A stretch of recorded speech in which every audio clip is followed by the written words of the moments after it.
Bonjour à tous et bienvenue dans votre journal des produits de bourse de l'Obstat du mardi 13 août.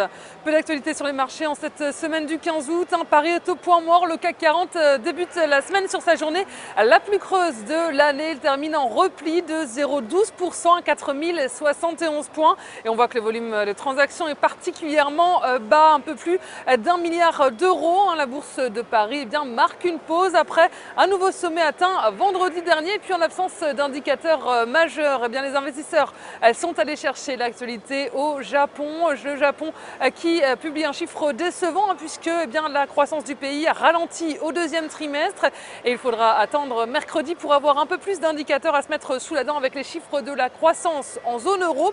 Et à noter du côté des valeurs sur la côte parisienne, Technip gagne 1,17%. Le pétrolier a remporté pas moins de 8 contrats pour un montant d'un peu plus d'1 milliard d'euros. En revanche, du côté des baisse, la société de production de Luc Besson Europacorp plonge de 6% après un chiffre d'affaires en baisse de 43%. Et puis, outre-Atlantique, la séance était hésitante aujourd'hui à Wall Street. Dow Jones et S&P 500 terminent en légère baisse. Le Nasdaq, en revanche, gagne un peu de terrain. Donc, en l'absence de données économiques majeures aux États-Unis, les marchés ont été portés par le secteur technologique. Apple termine en hausse de 2,70%. La marque à la pomme est portée par une rumeur sur le lancement d'un nouvel iPhone le 10 septembre prochain. Yahoo évoluait dans le vert également à plus 2%. Et BlackBerry, c'était un peu la valeur vedette du jour. Le titre était très recherché par les investisseurs. Le fabricant canadien de smartphones gagne près de 6%. Le groupe continue d'explorer plusieurs options pour sortir de la crise. Et du côté des statistiques, on disait marché extrêmement calme aujourd'hui dans des volumes d'échanges très limités.